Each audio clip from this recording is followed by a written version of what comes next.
अगर मैं अभी आपसे कहूं कि भारत ने वीटो की लगाम अपने हाथों में पकड़ ली है, तो शायद आपको लगेगा कि मैं कोई मजाक कर रहा हूं। लेकिन मैं मजाक नहीं कर रहा हूं, बल्कि सच्चाई यही है कि यूनाइटेड नेशन के ताकतवर मंच पर भारत अब दुनिया के सामने वीटो पावर लेने की स्थिति में पहुंच चुका है। और जैसे ही यह होता है, भारत छठवां ऐसा देश बन जाएगा जिसे स्थायी सदस्यता और वीटो अधिकार दोनों मिलेंगे। मतलब भारत के पास वह सामर्थ्य आ जाएगा जिससे भारत न केवल अपने खिलाफ उठे फैसलों को पलट सकेगा, बल्कि उन सभी प्रस्तावों को रोकने का हक भी रखेगा जो भारत के खिलाफ बनाए गए हों। और सबसे दिलचस्प बात यह है कि चीन भारत के हाथों में वीटो की चाबी थमा चुका है। जी हां, सिर्फ चीन ही नहीं, बल्कि वह अमेरिका भी, जिसे कभी मंजूर नहीं था कि भारत वीटो पावर ले, आज खुद भारत को परमानेंट मेंबर मानने पर मजबूर है। इतना ही नहीं, इसी संयुक्त राष्ट्र के मंच पर हाल ही में जब भारत को वीटो देने पर चर्चा तेज हुई, तो विदेश मंत्री एस जयशंकर ने तुर्की को ऐसा करारा जवाब दिया कि वह मुंह के बल गिर पड़ा। तो चलिए पूरी कहानी समझते हैं कि कैसे भारत के पास वीटो पावर की पकड़ आ चुकी है और आखिर भारत पिछले लंबे समय से इस ताकत के लिए इतना उतावला क्यों रहा है। लेकिन उससे पहले इस वीडियो को लाइक कर लीजिए और चैनल को सब्सक्राइब जरूर करें। देखिए, जब भी यूनाइटेड नेशन की कोई बड़ी बैठक होती है तो वहां भारत की वीटो मांग हमेशा गूंजती है। और हाल ही में जब न्यूयॉर्क शहर में यह महत्वपूर्ण मीटिंग हुई जिसमें पूरी दुनिया के बड़े नेता शामिल थे, तब फिर से वही बहस शुरू हो गई। फर्क बस इतना है कि इस बार 146 देशों ने भारत का समर्थन किया है, जिससे माहौल ऐसा बन चुका है कि अब भारत के हाथों में वीटो अधिकार आने से कोई रोक नहीं पाएगा। लेकिन पहले समझिए कि आखिर वीटो पावर है क्या, जिसके लिए भारत इतना दीवाना है। दरअसल यूनाइटेड नेशन की सबसे ताकतवर संस्था है यूएन सिक्योरिटी काउंसिल, यानी यूएससी। इसमें कुल 15 सदस्य होते हैं। इनमें 5 स्थायी, जिन्हें P5 कहा जाता है, और 10 अस्थायी, जिन्हें 2 साल के लिए चुना जाता है। खास बात यह है कि सिर्फ इन 5 स्थायी देशों के पास ही वीटो पावर है। ये देश हैं अमेरिका, रूस, चीन, ब्रिटेन और फ्रांस। अगर इनमें से कोई भी सदस्य किसी प्रस्ताव को न कह दे तो वह प्रस्ताव तुरंत खत्म हो जाता है। भले ही बाकी 14 सदस्य उसका समर्थन करें, पर एक न सब पर भारी पड़ता है। यही है वीटो की वास्तविक ताकत। भारत के लिए वीटो इसलिए अहम है क्योंकि भारत आज सबसे बड़ा लोकतंत्र है, चौथी सबसे बड़ी अर्थव्यवस्था है और सबसे अधिक आबादी वाला देश है। मगर फिर भी उसके पास वह शक्ति नहीं जो उसे चीन, अमेरिका या रूस की बराबरी पर खड़ा करे।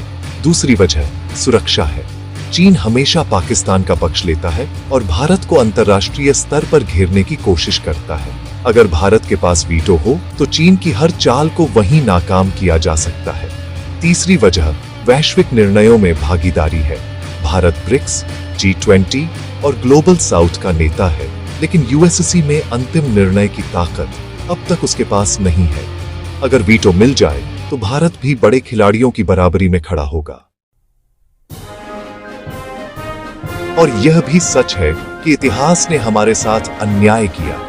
1945 में जब यूएन बना तब भारत अंग्रेजों का गुलाम था, इसलिए वीटो नहीं मिला। लेकिन आज जबकि भारत एक उभरती सुपर पावर है, पुरानी व्यवस्था हमें पीछे रोक रही थी। और अगर भारत को वीटो मिल जाए तो पूरा शक्ति संतुलन बदल जाएगा। चीन को डर है कि भारत उसकी बराबरी कर लेगा। पश्चिम और अमेरिका चाहते हैं कि भारत उनके साथ खड़ा रहे, मगर उन्हें भी यह डर है कि भारत कहीं ग्लोबल साउथ की अगुवाई कर नया ध्रुव न खड़ा कर दे। हालांकि अब कहना चाहिए था कि उन्हें डर था, लेकिन अमेरिका को अभी भी चिंता है, जबकि चीन ने अपना डर छोड़कर भारत का समर्थन कर दिया है, जिसने पश्चिम को भी हैरान कर दिया। दरअसल इस बार का संयुक्त राष्ट्र सम्मेलन भारत के लिए किसी जीत से कम नहीं रहा, क्योंकि यहाँ हर तरफ सिर्फ भारत ही छाया रहा। कोई भारत की तेल नीति पर सवाल कर रहा था तो कोई उसकी ताकत की तारीफ। मगर सबसे बड़ा झटका तब लगा जब भारत और चीन साथ साथ नजर आए। जी हाँ, वही चीन जो हमेशा भारत की राह रोकता था, इस बार सुधार की मांग पर भारत का समर्थन कर बैठा। भारत कई दशकों से सुरक्षा परिषद सुधार और स्थायी सदस्यता चाहता रहा है, लेकिन हर बार सबसे बड़ा रोड़ा चीन ही बना। मगर अब हालात उलट गए। चीन ने न केवल विरोध छोड़ा, बल्कि खुलकर भारत का समर्थन भी किया। असल में इसके पीछे भारत की कूटनीतिक जीत है। भारत ने ब्रिक्स बैठक की अगुवाई की और दुनिया को दिखा दिया कि ब्रिक्स अब पश्चिमी ताकतों को चुनौती देने में सक्षम है। और उसी बैठक के बाद आया वह जॉइंट स्टेटमेंट जिसने हलचल मचा दी। 2023 के जोहान्सबर्ग घोषणा पत्र का हवाला देते हुए ब्रिक्स ने फिर कहा कि संयुक्त राष्ट्र सुधार आज की जरूरत है। परिषद को ज्यादा लोकतांत्रिक, ज्यादा प्रातिनिधिक और ज्यादा प्रभावी बनाना जरूरी है। और उस जॉइंट स्टेटमेंट का 14वां पॉइंट भारत के लिए ऐतिहासिक जीत जैसा रहा, जिसमें साफ लिखा गया कि भारत और ब्राजील को स्थायी सदस्यता मिलनी चाहिए। सोचिए, ब्रिक्स मंच पर रूस, चीन, ब्राजील और साउथ अफ्रीका जैसे देशों ने भारत का समर्थन कर दिया। इतिहास गवाह है कि जब भी भारत की स्थायी सीट का मुद्दा उठा है, चीन ने रोड़ा अटकाया है। लेकिन इस बार तस्वीर बदल गई। लगता है सुरक्षा परिषद में भारत का रास्ता साफ होता जा रहा है। भारत की शक्ति, उसकी कूटनीति और उसका दबदबा इतना बढ़ चुका है कि चीन भी समर्थन करने पर मजबूर है। यही वजह है कि अब भारत की स्थायी सदस्यता और वीटो मिलने की संभावना पहले से कहीं ज्यादा मजबूत हो गई है। भारत चाहता है कि वह विश्व स्तर पर अपनी भूमिका और प्रभाव को और बढ़ाए, और ब्रिक्स का यह समर्थन साफ संकेत देता है कि आने वाले वक्त में संयुक्त राष्ट्र ढांचे में बड़ा बदलाव संभव है, और उस बदलाव के केंद्र में होगा भारत। अब सवाल यह है कि क्या इस बार भारत को सचमुच वीटो मिल जाएगा या फिर मामला फिर टल जाएगा?